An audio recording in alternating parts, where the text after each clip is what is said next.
Welcome to the D&D Fitness Radio podcast, brought to you by your hosts, Don Saladino from New York City and Derek Hansen from Vancouver, Canada.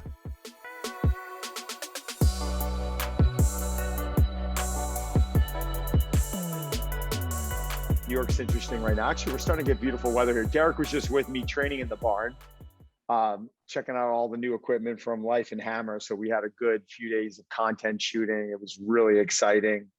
And I know we're incredibly excited to be on with you right now. All I can say is I'm really sore, Don, after doing like 5 pulling exercises with your equipment. I was trying to like put the suitcase in the overhead bin, and I'm like, I think I'm stuck. Well, I mean, and that's kind of where I want to lead off. I mean, so we're on with JP Stockton right now, and you're one of the lead engineers for Life Fitness and Hammer Strength, right? I mean, you're pretty much most of the brains. I mean, there's other people, but you are the brains behind all this great equipment that we get to use, correct? Well, it's overselling it, and I'm not an engineer. Okay, but you're like an equipment. I mean, how would I actually? You're not an engineer, but you're almost like you are equipment designer. Maybe it's a better way to put it. Well, the way I describe it, I think the best way to describe it is that I represent the voice of the customer inside the company. Mm-hmm. So I work with our customers, I work with our sales teams, I work with our marketing teams and our engineering and operations teams to make sure that we have a pulse on what the market's doing, what our customers need, and our engineers understand what it is that they need to design in order to meet those needs. Totally understandable. It was kind of fun this week having Derek up, because Derek and I met years ago and he saw what Drive looked like. And Drive was a spot that originally we started with all this great equipment, and we took a little bit more of a minimalistic approach in time. And then getting Derek back out here, now you're seeing, dumbbells up to 150 and bars and plates and all this great stuff. But I'm also probably incorporating more plate loaded stuff than I ever have, even at Drive. And I think that's just a testament to how good it all got. And back in the day when it was like, oh, free weights trump machines, I'm like, no, they don't. Like, it doesn't. Like, we got to understand. No, but we really have to understand, one, what we're training for. But two, like, training needs to be fun. It needs to be interesting. Like, it's great to change up that stimulus. If you're doing a dumbbell row one day, that's fantastic. Getting on the hammer row, like, I'm obsessed with it. Like, there's just certain things. And even Derek took more of that minimalistic approach with his training. And then all week long, we're like doing sprint work.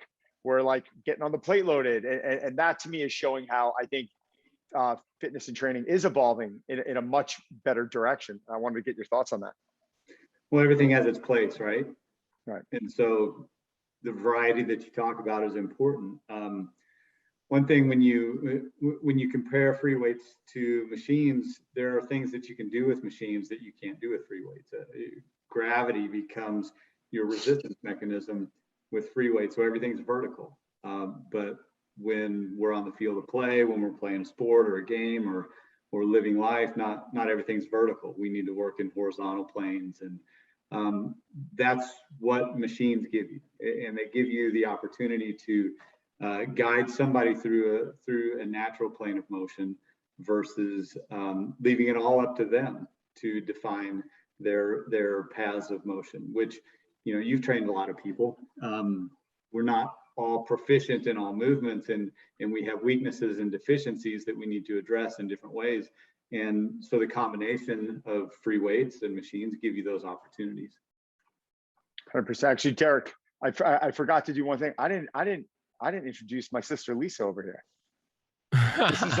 This is the reason why we're all here right now. This is Lisa Wild, everyone. Lisa was really the one who helped me get this barn project put together, like my vision and my dream for the last, since I've had a Drive open. I mean, I'm a bit of a child in the equipment industry now. I almost like can't walk to the store without Lisa. So like anytime I do something, I'm like getting on the phone, like I'm calling my mother, and I'm like, it's pathetic. But I think that just shows she's just been there for me at Drive. Anytime something, it was rare, but something happened with a piece of equipment or something got dropped on something, Lisa was there literally probably within 24 hours, no matter where it seemed like she was in the world. She just would appear and show up. And Lisa, I love you, and thanks for all that. Oh, thank you. Here's one of the things that I want to, because we've got two people here who work at Hammer Strength and Life Fitness in very different positions. I'm one of the sales side of the thing, location that JP is talking about working with. And what's really interesting is I'm not even 5'2", and I think JP is what, 6'4"? Oh, I'm not that tall. 6'1". Well, it feels that way from my vantage point. Everyone feels like they're 6'4". But the piece of equipment you see behind JP and the piece of equipment you see behind Don are the same is pretty much the same piece of equipment at different heights, but it doesn't matter how tall one of us are, we can all work on the equipment together, which is, I think, one of the very important jobs that JP has, making sure we can fit every athlete out there, whether you're the weekend warrior or you're a professional athlete. What JP is doing with his team of amazing people that many of which have worked there as long as I have, which is almost 21 years, or it is 21 years. They make it for everybody. They make it for people who are, let's call it, vertically challenged, and those who can reach every shelf. Works out great. I love it. Well, thank you for everything. And Dee, I'm going to let you kick off. I want to let you kick it off right now. Oh, I get to kick it off. Well, I guess my first question is for Don. Is like, Don, you put together a gym for, your clients at Drive and the people that your membership, and how is that different than what you put together recently? It's really not. I just think that the thought process changes a little bit. I mean, when I put together that gym, it was 15 years ago, and it may have felt a little bit more bodybuilder-ish, right? And then suddenly the turf appears, and suddenly other things kind of arrive that I think fits the need of what we had at Drive. But I remember at a certain point, I wouldn't say I was ever anti-machine. I was always like, oh, I love them. But the industry with strength coaches was becoming a bit anti-machine. And every single one of them now is like, no, that's completely wrong, right? It was just a poor way of thinking. It was just more of a phase. There is a place for it, right? Like we need a little bit more of a hypertrophic response. We're a little taxed early on, maybe don't have that neuromuscular coordination, that balance and stability. Why not get them onto a leg press? Why not get them onto a machine row or something that's going to keep things safe and interesting? You have someone who's new, Derek, who's new to the industry, who does not have that specific stability and doesn't understand those pathways that you're trying to take them through. Put a pair of dumbbells in their hand. I think it gets dangerous in the beginning. Sit them on a hammer strength chest press. I think now you get those arms moving independently, but it's safe. It's not going to come crashing down on you. You're not worrying about a dumbbell hitting you in the face. You're able to establish that movement pattern, build confidence, allow them to feel what should be working, what shouldn't be working. Like I'm huge into it now. Establish that muscular endurance, maybe get them pushing some more reps. I can go on and on. So I think now just the equipment's gotten so good, and like that 9-foot rack up there, like I got to jump up to get there. Like I've got friends that are 7 feet tall that can go do pull-ups off of that now, right? They still might be bending their legs. They're pretty tall, but it's this equipment is so good. It's so universal. It fits so many people that now if I was to redo Drive, it would look and feel a little bit more like what I've created here.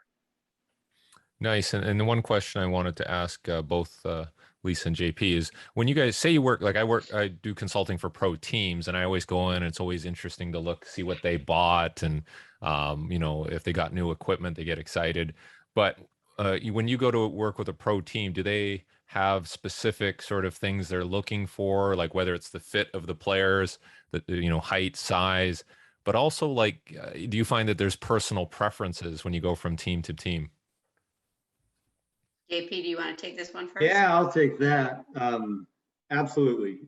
Every coach has an idea of what it is that they want to accomplish in their room, and they know the number of athletes that they have to bring through, what type of performance they need to get out of that athlete. And when you take into consideration the space that they have, the performance that they need to get based on the sport that they're playing, and the time that they have in a given day, week, month, or year to work with those athletes, that's what drives their program, right? And then based on what their program and those objectives that they need to accomplish, that's how they're going to set up their room to help them efficiently reach those objectives. So we look at ourselves as an important piece of that. because we're providing the tools. We're not telling the coach how to set up their program. We're not telling them what they should and shouldn't do, but we're providing the tools so that they can execute on what it is that they're doing. And I think that in the end, it becomes a critical partnership so that they have the right tools to execute on those goals. Nice. And then I can expand on that a little bit. So I actually don't work with professional teams, but I have worked in the athletic side of the business. There's a gentleman that JP and I worked together with who actually started working for Hammer Strength driving the truck. His name is Tommy Profit. And Tommy, a lot of times, because he is our professional representative for professional teams, he would a coach would switch, and within a day we have to get a whole new weight room together because that coach's theory is very different than the coach before. So, when I was living in Philadelphia the first time, Tommy sent me in to go speak to the new head strength coach for the Eagles at the time, who we just had to replace a whole bunch of equipment that was in great shape, but was not the theory that coach did with. So he would send me in there, and sometimes brand new equipment gets replaced just because of a coach's different way of thinking. But that actually also happens at the collegiate level. It happens at the high school level. And, that's a great topic that, JP, correct me if I'm wrong, we can get some of our athletic guys in here. They can talk to you for 4 hours about that. That's fun. It would take up all 4 hours, and it would be very interesting. But Yeah. it's a really different side of the business, but it's an important side of the business because, one player could work with one specific coach and do okay, and then get behind the theory of another coach, and all of a sudden they're the top player of the year. So it's pretty interesting. Wow. Derek, Those are the guys that are looking for the cutting edge, right? The next advantage. How do we keep the player healthy? How do we get their performance up? How do we get out of this player what we need to? And so they're always experimenting. They're always trying. And eventually, and if they start winning at a high clip, then that stuff starts to permeate through athletics, and eventually it makes its way into mainstream fitness. Derek, I mean, I never even thought of that. How many professional sport facilities have you, or even universities, as soon as they change the GM over, the athletic director? Have you seen that happen a lot, where they're just immediately like a complete 180 on equipment? Philosophical change right away. I've even seen players get picked up and they say, I need this machine. So you guys must have had those calls too, where it's like, hey, we got this guy needs this machine now, otherwise he won't function. So yeah, it's like a psychological thing. Mm-hmm. Absolutely. Why not, right? Why not? So I got a question for you about new product, right? So, just recently, this glute drive that I have down in my basement right now, was always kind of a fan of it, not the biggest fan of it. It was uncomfortable. You always had to use this, that neoprene pad, that kneeling pad. You'll see for those of you out there who don't know what I'm talking about, it's the glute bridge where you put the Olympic bar across your pelvis, and you rest your back kind of across a bench, and then you drive your hips to the ceiling. It's obviously to develop good glutes. But you guys just launched this new piece, and I got it in my home, and it's actually the one piece that I was thinking about not getting. And then when I received it, I was like, oh my God, thank God. This is unbelievable. It's literally adds such a dynamic to my training, not only with, posterior chain work, but even warm-up work. I got a friend of mine, can't mention his name, but he's battling some just inhibited glutes, and will, before a workout on specific days, have him get onto that very lightweight just to get connected and get him moving, and just work on that, work on a little bit of that hip extension. We're not extending the low back, but just getting those glutes to fire. But where do you guys come up with these ideas? Wait a minute, I'm gonna ask JP to expand on it after you do that, because here's one interesting thing about that piece. One of the great things about Hammer Strength plate loaded is the low starting weight.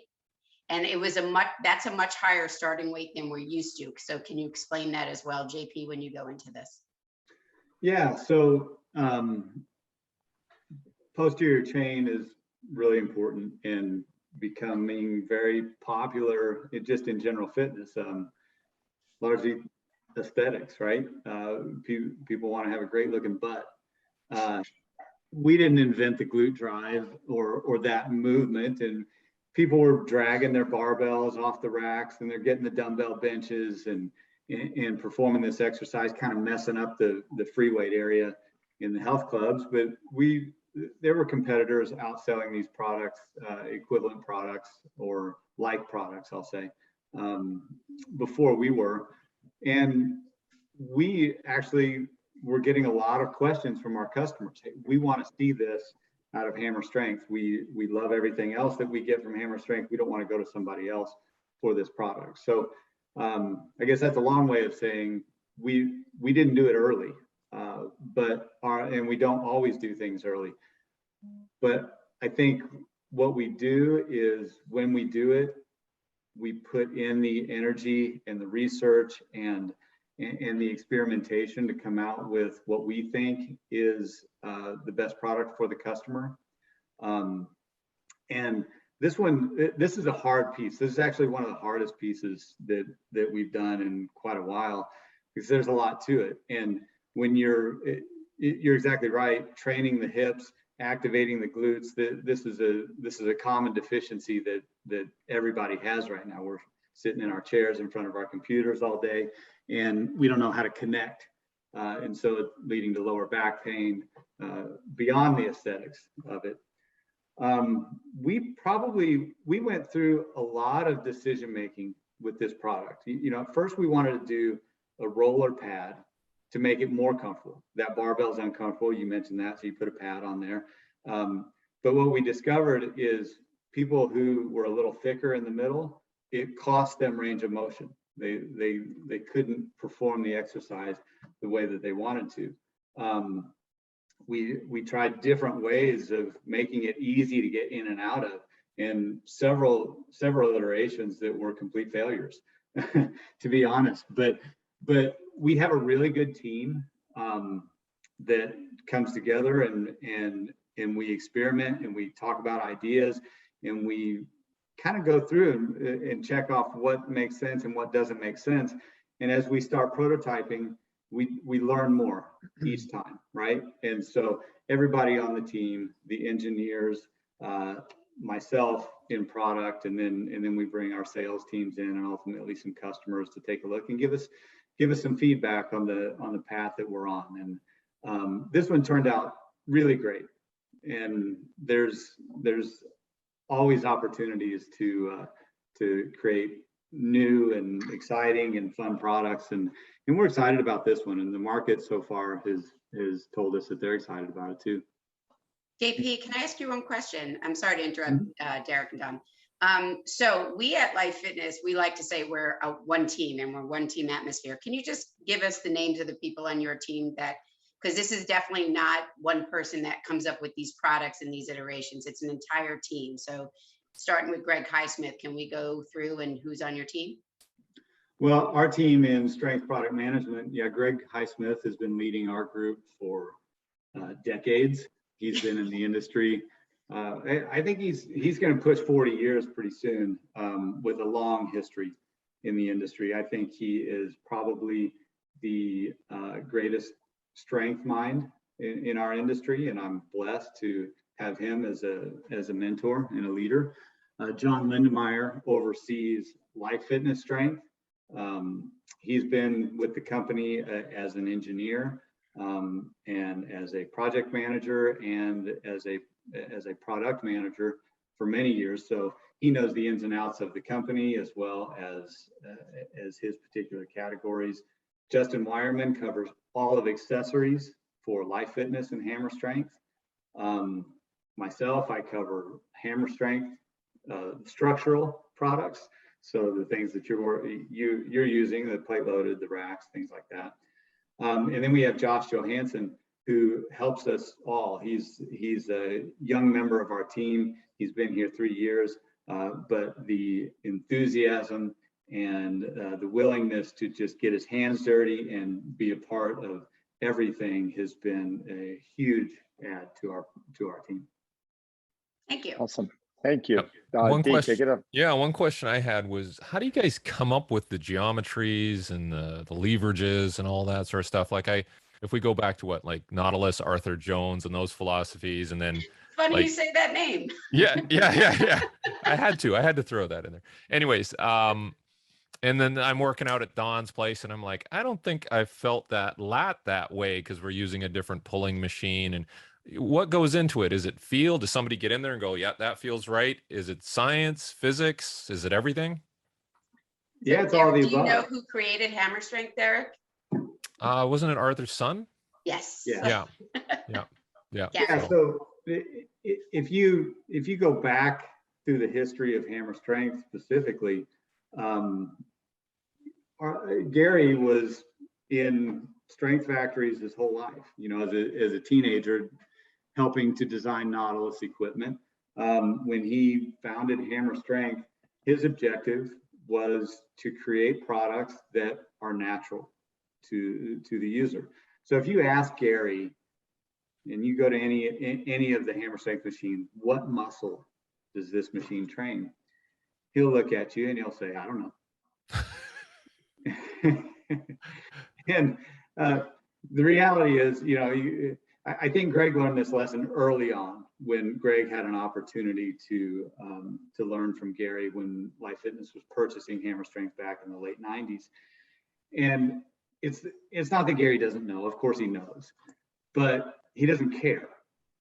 And the reason he doesn't care is that his whole intention in designing plate loaded products from day one was to create a valuable movement for somebody that they use in everyday life. So he's working with the professional and college strength coaches throughout the country and talking to them and observing their training, observing how they perform on the field, and creating movements to enhance that, either to protect them from injury or to enhance the performance with strength. And as you go down the line, the body obviously has a strength profile for any given movement. You know, at a squat, you're not as strong at the bottom as you are at the top. So you have to design the machine in order to replicate that strength profile. But with Hammer Strength specifically, it all began and is still predicated on feel. What feels natural is natural. And so when Gary would create say a chest press, he would immediately create the opposite motion, because you have to create balance as well. So if I'm going to push in that direction, then that makes sense. Then it makes sense for me to pull in that direction as well. Interesting. Now, what's that, Lisa? Lisa wants me to talk about converging and diverging. Okay, we're gonna get to all that, Lisa. All right, we've got an agenda here, Lisa. We want to try and attack today. No, but that was what I was taught: converging and diverging. No, it makes sense. JP, you can jump in on that now. Now that Lisa teed it up, I mean, let's go. All right. Well, listen. So, I mean, I've been a professional coach for 24 years. So, I remember back in the day, I would go into the gym and I would see brands like Life Fitness and Hammer Strength and Cybex, and you know, there were just other brands out there that I thought were competitors with each other. Life Fitness owns a lot of these brands right now. What is it? ICG is one of them, right? Oh God, I'm drawing a blank. SciFit. Yeah. Thank you. Sorry, I'm like blacking out here, but I'm getting them. What are they? So Life Fitness owns a lot of these brands now, and I was always under the assumption it's like, you know, getting the different cars are going to have different feels, right? They perform a little bit differently. Like, is it anything beyond that? Can you break it down for us? Well, yeah. I mean, every brand kind of has its own identity and its own personality. So, Life Fitness is I'm going to term it as kind of our general strength brand. And my definition of these brands is, as I look at it, if I were describing to somebody who's not in the industry, for example, I would say that Life Fitness is your fun, energetic, appealing to the general population brand. And it's been very successful for Life Fitness, right? A large breadth of product, both in strength, which I know the most about, and in cardio, but it's designed to be welcoming. It's designed to be non-intimidating for anybody to come in and be able to exercise and get into a healthy lifestyle. Then you look at Cybex. Cybex was really took a position of a scientific approach very early on, and they maintained that identity, and they still maintain that identity, the science of exercise. And so with the science of exercise, to draw a parallel, it's kind of like the nutritionist of your diet. And so they're going to be very rigorous, and have been historically very rigorous in studying the movements and providing the science behind the biomechanics of the products, and being able to tell that story. SciFit's kind of along the same lines. You know, it's grabbing into a market and into an identity for people who maybe are less fit or have physical limitations. Medical fitness is big for SciFit, and that's kind of their identity. ICG, that's its own thing, right? It's that cycling group that is intense and high energy, and big broad group of people just really getting after it. And then to round it out, you have Hammer Strength, which is really all about performance. It's all about movement, and it's all about enhancing your performance either on a playing field or in life. But it's a more intense brand. There's one more brand we call it indoor recreation. It's really putting greens and pool tables, but it is recreation, and it is part of our family brand. So I have to mention it because I'm from the sales side. So obviously I have to say something. We know.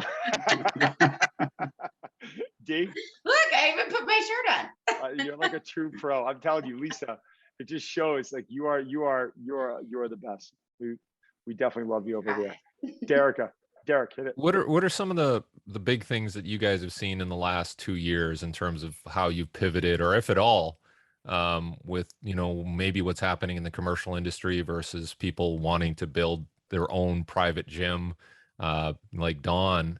What kind of things have you seen, and are you guys doing anything differently around equipment production versus marketing and outreach? I think JP and I have different theories on this, so I'll let JP go first.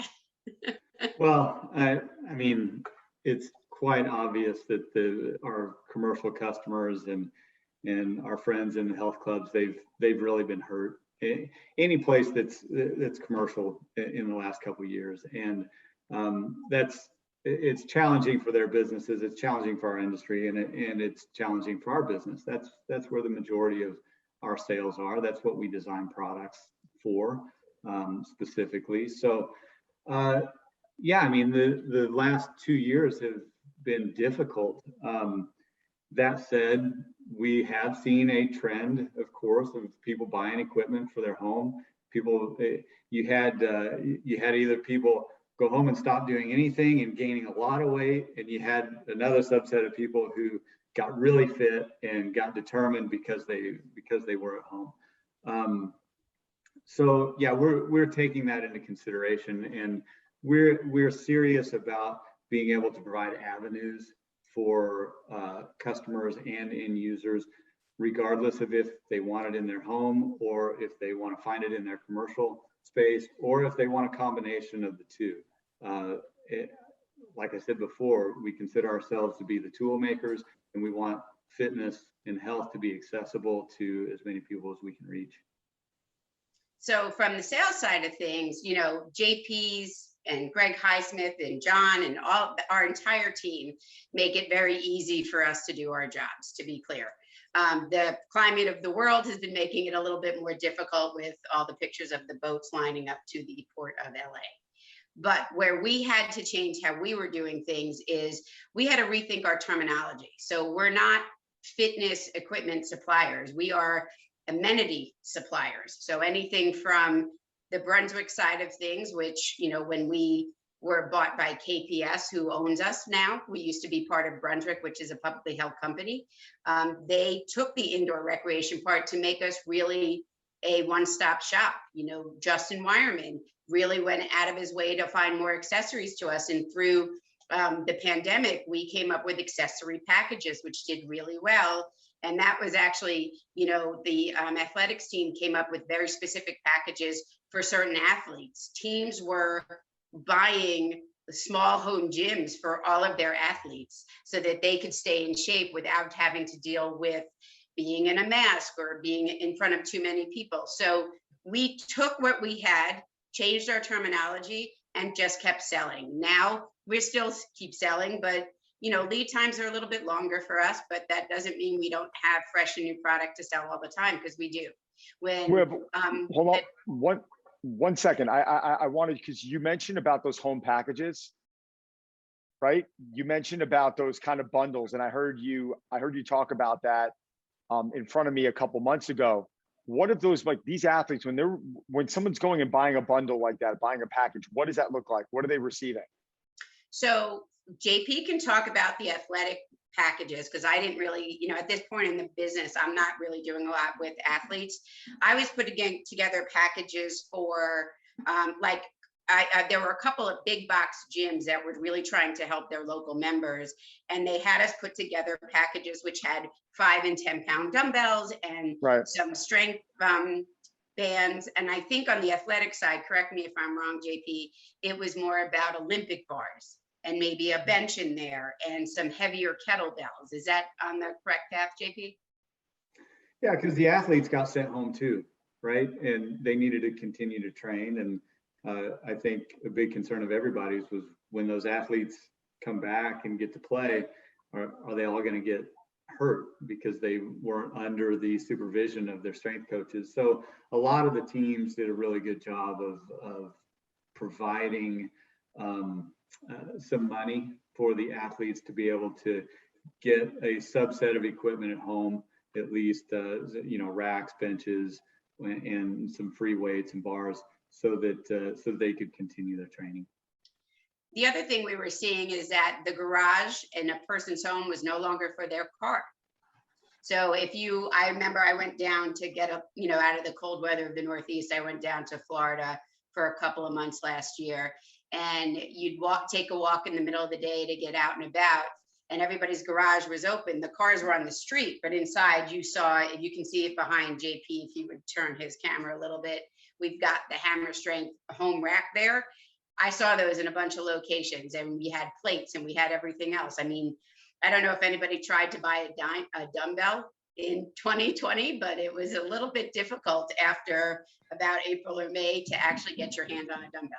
And what people were putting them online for 18 times what they actually should cost. But people were doing what they could. So, that's where we started bringing out more bands, because when you can't sell one thing, as you know, as coaches, Derek and Don, when somebody doesn't have something in their home, you have to figure out another way for them to do the same type of exercise. So if you couldn't get the right dumbbell, it was easier to get a band, or maybe start adding sand into whatever you want to use that and weigh it and make sure you had the same amount of weight on each side to maybe do isolateral movements or whatever it is. So, and every day, and it's still changing, and we're still coming up with new things, because we are having supply chain issues like everybody else, whether you're dealing with a car or you're dealing with a treadmill. It's actually the same supply chain issue pretty much with that lovely processor. So we just have to think on our toes.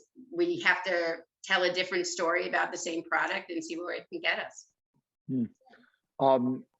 JP, question about space. So when Lisa was talking about how many of the garages changed in the gyms, right?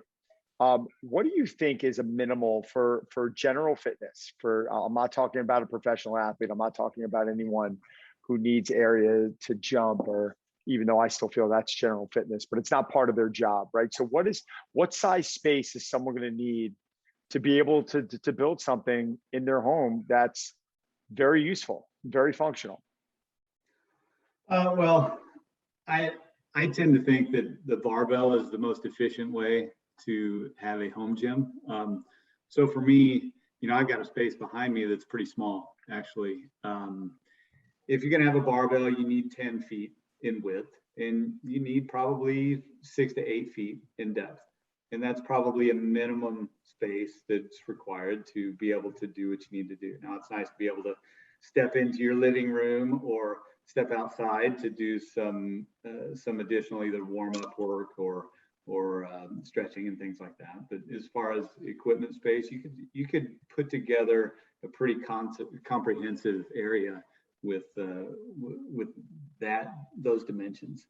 Which is the same dimensions you would need for a massage table, by the way. I'm just putting that out there. Yeah, no, it's really not a lot. I was thinking that it's actually less than I would have figured. And it's interesting you said barbell. I mean, I normally go to, your dumbbells. I'm like, oh, dumbbell and an adjustable bench is incredibly useful. But you could technically get one of your half racks, throw it in there, and right there you can move an adjustable bench in there and you're still at the same square footage, right? I mean, you could do everything off of there. You can do all your vertical pulling. You can do all your lower body work, all your squatting, your pressing within that rack. So it's like that footprint kind of makes up all you need, isn't it?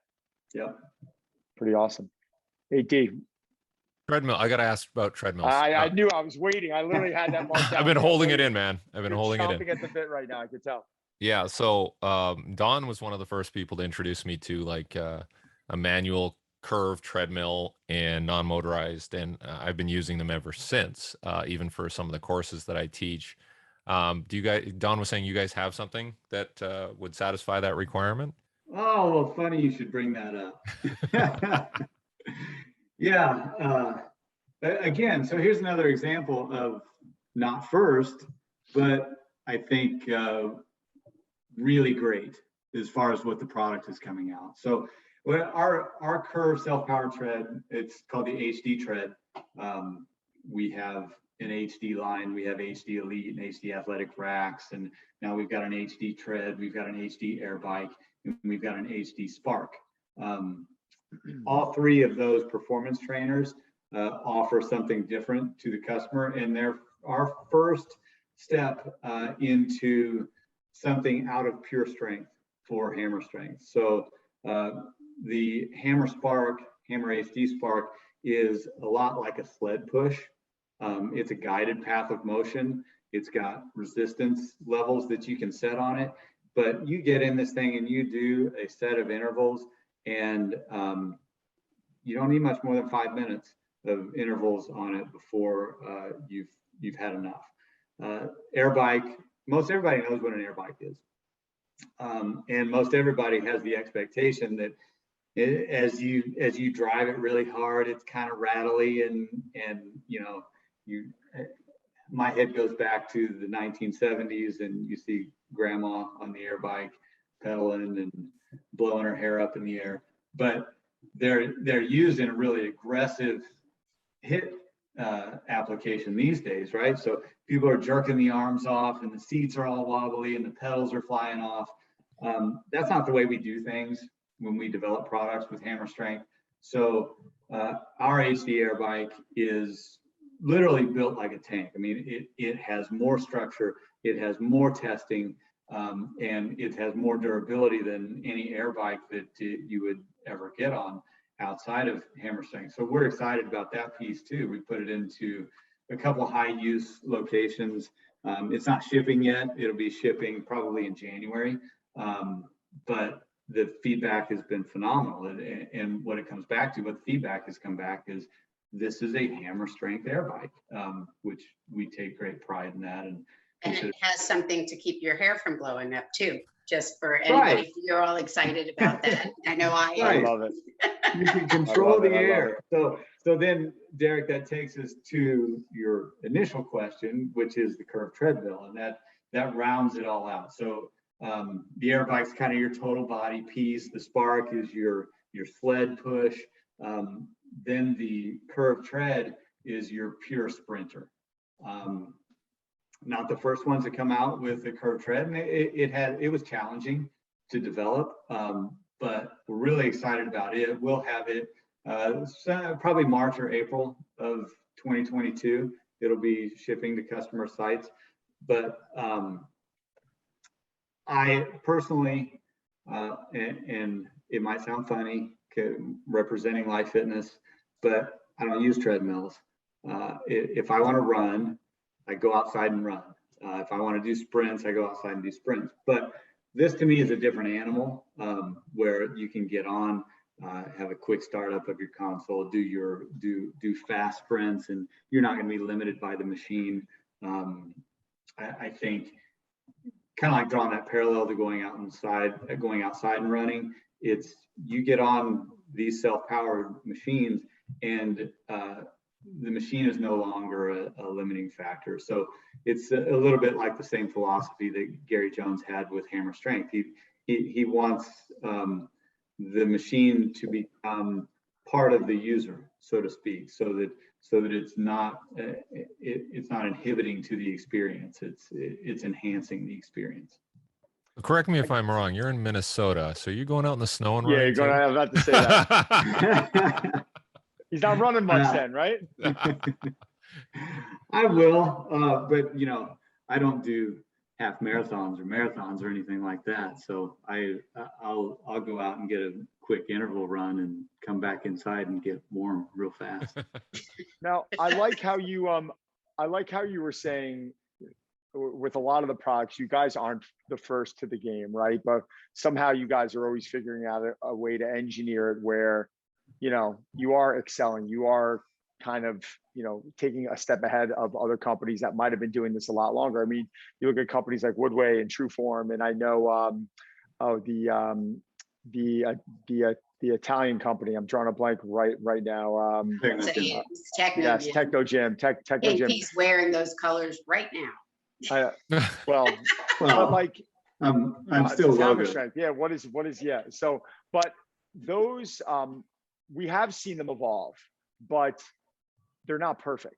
I mean, it's clearly not perfect. And I'm not going to start bashing specific companies, but there are a few of them I've jumped on, and I just feel it's way too intense. I'm seeing a lot of hamstring pulls. I'm seeing that they have to pitch the treadmill manually by, putting 10-pound plates underneath. The flywheel can get very inconsistent. It can almost become a lot more difficult to run on than, say, running outside. Did you guys take this stuff into consideration? I mean, I know the answer is yes, because you always figure out a way to do it better, but can you talk about some of the improvements? Can you talk about some of the thought that was put into that? Or if you guys have to keep that under the hat right now, I completely understand. Well, what I'll say is there's a delicate balance. There's a delicate balance between the curve of the tread and the weight of the belt and the resistance that you get from the belt. And if the tread's too flat or the belt's too light or the belt's too heavy, it all has a compounding effect on the user experience and some of the things that you've talked about. So yeah, that is part of what goes into the secret sauce of the development, is getting the belt to function right with enough resistance that it doesn't fly away from you, but not so much resistance that you feel like you're driving up a steep hill the whole time, right? So and the same thing with the curve, so that you're positioning the user in the right spot on the tread, getting the right footfall, getting the right press off the ball of the foot. Hopefully that gives you enough detail. Perfect. Yeah, I felt bad asking, because I was like, oh man, they probably can't just disclose a lot of it. But what you said was exactly pretty much what I was looking to hear. It is interesting how these Derek, these other motorless treadmills, I've seen more hamstring pulls on them than ever, and actually even more than running outside. And I know you'll turn around and say, well, if their running technique is proper, if it's where it needs to be, and I know that's the goal, but sometimes people are getting on these things and they don't have proper technique, or they don't have coaching, or they have to find out the hard way. Like, I almost wish they were a little bit more forgiving, and then the instruction can kind of come as they're building confidence on there. But that's my opinion. Yeah, I mean, each of those treadmills you mentioned, there's something that bothers me about each of them, like they could be improved. So I'm looking forward to this one. And one of them was just really noisy, and I'm like, there's no way I could exist with this machine, because it's just so noisy, and I couldn't have one in my home, or people in the gym would get irritated. So stuff like that, all those little things are important. One of them is so difficult. I work with the Monsignor at my church, and I bring him by, and we literally had to teach him to walk on this thing, but holding on. Like, to me, that's all right, like you could walk outside, like it's that difficult to where the belt just keeps, kicking and speeding up. And it's so inconsistent that, in all honesty, it's a bit dangerous and it's Yeah, worrying me. it's almost like it's assaulting him. Sorry, that was Yeah. just a joke there. Well, I didn't say that's what I was using. I didn't say that's what I was using. Well, JP, I'm excited for you guys to get a chance to run on ours, and then you can give us your thought. JP, a lot of times when we're creating stuff at Life Fitness, we do bring in our competitive brands to see what's great and not so great, or what we prefer or don't prefer. Did you do that when you were creating the self-powered treadmill? Yeah, we do that with a lot of products, and we absolutely did. Okay, so we took what we loved and what we didn't love and made what we felt was the best to bring to market. Yeah, when you're developing something, you want to make sure that you're educated so that you don't have an obvious miss, right? Sometimes you take chances, and there's always a negotiation. If we do this, then here's going to be the result, or here's the trade-off.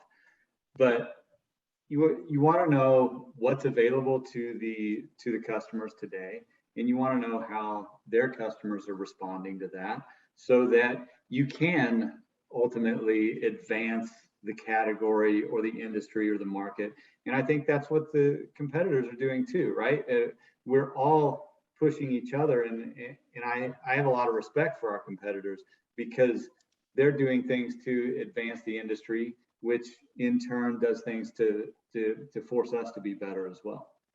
But it's really interesting. Like, it sounds like you guys are very responsive to feedback and people. And there was one brand that I tried, and I kept telling them, like, I think it should have this, it should, have more clearance for the rail. Yeah. And the guy would say, no, this is fine. And he wasn't a runner. Right? It doesn't make sense, but that didn't make sense to me either, because like Derek is top of the list of running mechanics coaches. I have a question, I call Derek, I steal it from Derek. He's the person on this planet that I would send someone to for those questions. And the fact that they couldn't be open to that type of feedback for me shows why I almost feel like the product never really evolved, and how it almost kind of stayed the same this entire time. And I feel like that's a problem. You have to evolve as a company. You have to take feedback. If 5 out of 8 people are getting on the treadmill and pulling hamstrings, there's a problem here. Like I'm sorry, I don't care if they're running poorly. You don't want people pulling hamstrings. You got to be able to, cater to this and make it a little bit more palatable, a little bit more adaptable for people. So yeah, Derek, I'm glad you went into that.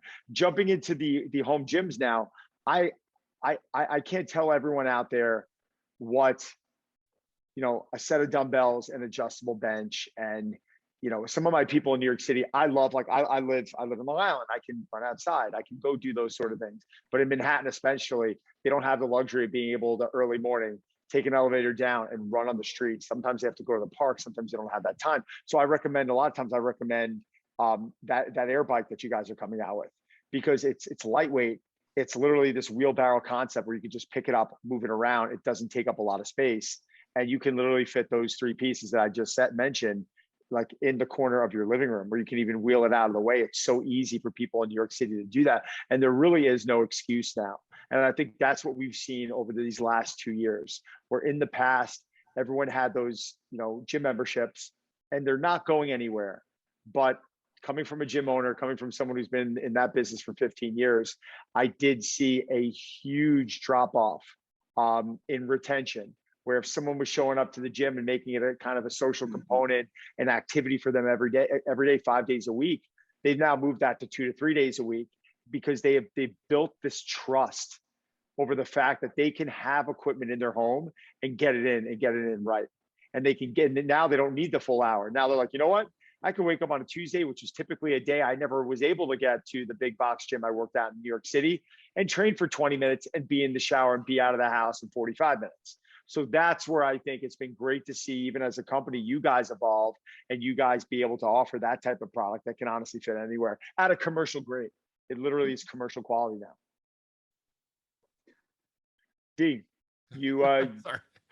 Yeah, that's exactly. Like, I think anything where you can make it easier for people to use high quality equipment. At some point, I don't even think price is an issue. I think if people can get some good quality stuff that'll last, they'll pay for it. I just think that's where it's at right now. Dumbbells Well, last forever.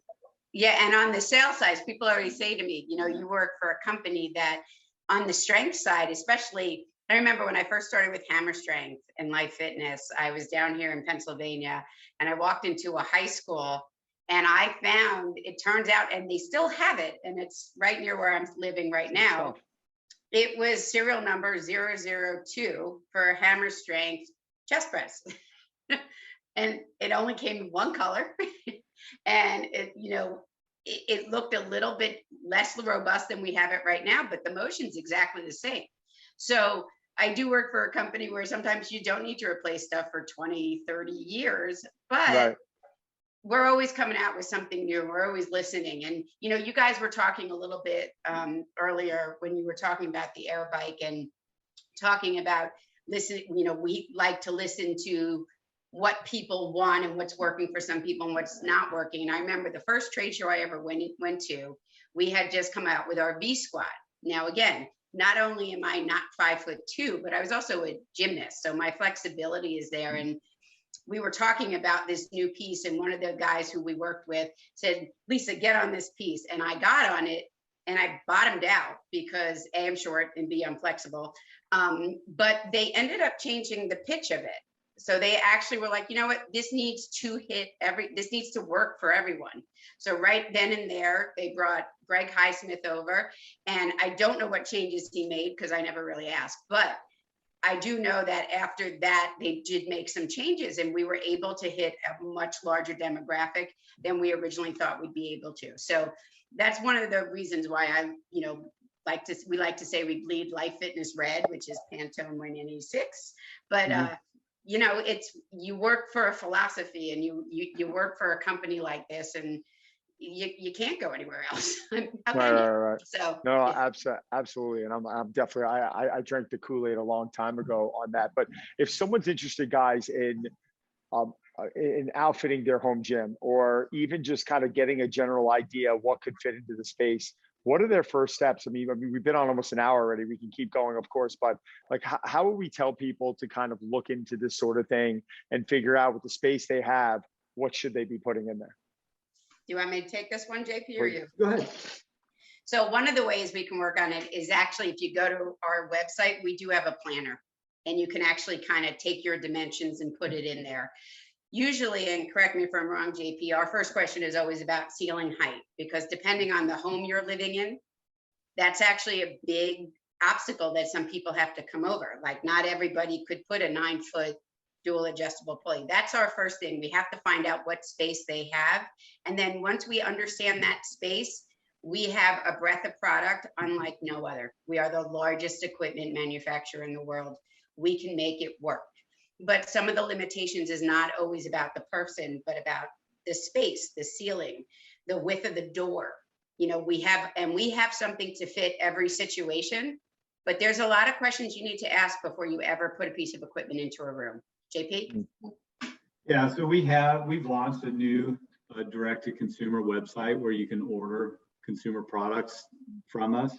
But there's also a button on there where you can contact a sales rep, and Matt Hoffman is our consumer sales rep, and he does a fantastic job of either helping with advice just on what products you may be trying to decide between or what fits in your space, but also he'll help design fantastic large home fitness centers that kind of like what you've got there, Don.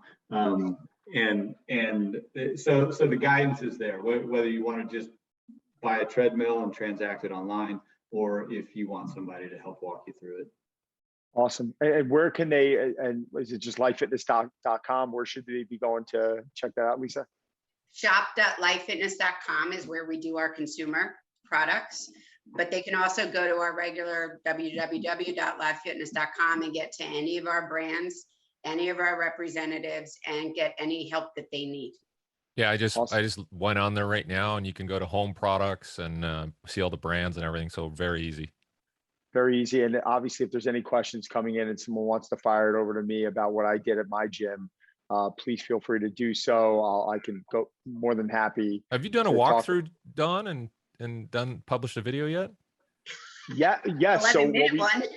yeah, we actually have one on my YouTube page of the build out, and then what we're doing right now, and we're just waiting for my desk to come in and a couple of other things that need to be hung up. But as soon as that's going to be done in the next few weeks, we have our videographer Kabir coming back in, and he's going to do like a start to finish. What does it look like? On top of that, we reshot almost my entire video library's reshot already in the month of October. And we're featuring every single piece of equipment. Started with a lot of the basics on the cables. We'll be expanding upon that, the dumbbells.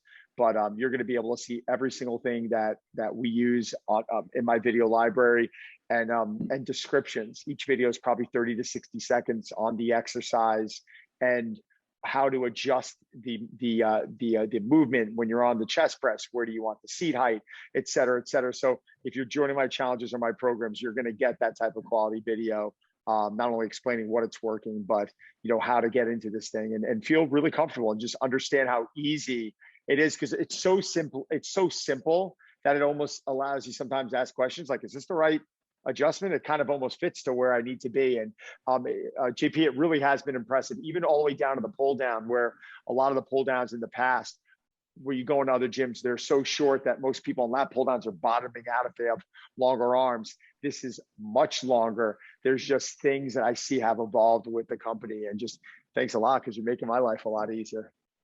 Well, the facility, your home gym, the barn, however you want to term it, it looks fantastic. And can't wait to have you out, man. Can't wait to have you out. You and I talked about this a while ago. We're gonna get a workout in, you and Lisa, and hopefully Derek will be back out training with us soon. And Derek will be able to do a little video on the treadmill and show how it's evolved, because I already know it's going to be great. I mean, from just hearing what JP talked about. So guys, I'm waiting. I can't wait. I have one quick question to ask everybody here. Don, what's your favorite hammer strength piece?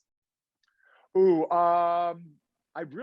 listen, forever it's been that isolateral, the one arm row. I mean, that's just the one piece that I almost feel like you guys did it right. Like, it's so perfect from day one, and it's so consistent from gym to gym. But that glute bridge is fantastic. This 9-foot rack back here is just a game changer. I mean, that pulley system is so smooth.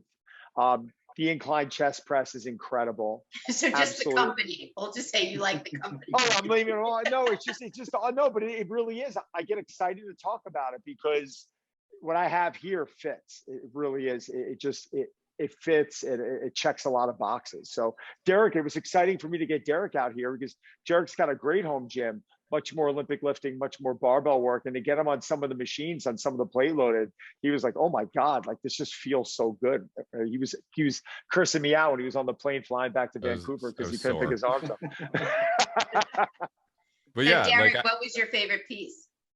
Well, I'll say this, like I had, when I worked, I was a head strength coach at a university, and we had a couple of jammers that just were indestructible.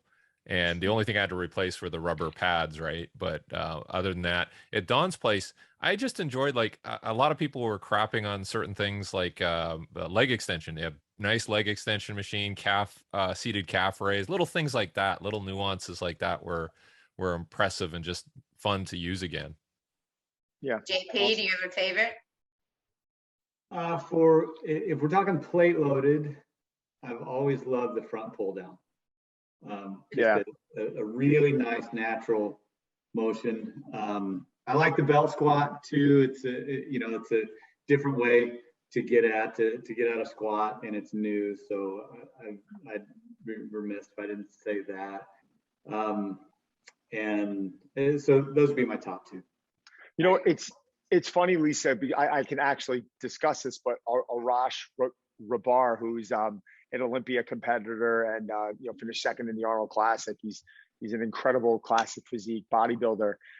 Unfortunately, recently he was just diagnosed with Lyme's disease, and it was there for a while, and he caught it late. So his body's just been, and it hasn't been its best. But he said he recently went in and got on that belt squat, and he was able to squat without pain and squat freely without, it beating him up. So, I know a lot of people who unfortunately may have had specific knee injuries and they're rehabbing it, or obviously you always need to go to your physical therapist and your orthopedist to get cleared for this stuff. But I do know alternatives like that have been game changing for a lot of people who don't want to give up doing those specific movement patterns, and they shouldn't.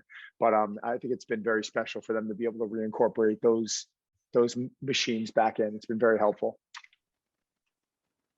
Awesome, guys. Thank you for this. I can't believe the hour went already. I was like, oh my God, where did the time go? We'll let you know when we're ready to put it up. JP, thank you again for everything. Lisa, you know how I feel about you. Thank you so much. Really, you guys are the best. And thanks to Life Fitness, Hammer Strength. It really is what you guys have done here and what you guys are doing for the fitness industry. It's remarkable. Well, this is still just the beginning. We've got some more topics to come back at you guys with. We've already got another one ready to go. Let's go. So when you guys are ready for us, we're ready for you. Done. And I do want to mention JP, was also very instrumental in helping with us pick the products with you, Don, to make sure you had everything that you needed and to make sure that you had a large variety that you can use with many of your different athletes, your clients, and anybody else that you're working with. And Derek, it's nice to meet you. We really appreciate your time and the questions that you asked and being able to get in front of an audience such as this. So thank you so much. Yeah, well, thanks for jumping on and giving us all your secrets and everything. Well, at least some insight. Some at least. So yeah, listen, we'll definitely grab another topic and let's do it again. Very cool. Thank you, guys. Thanks, guys. Thank you, guys. Take care.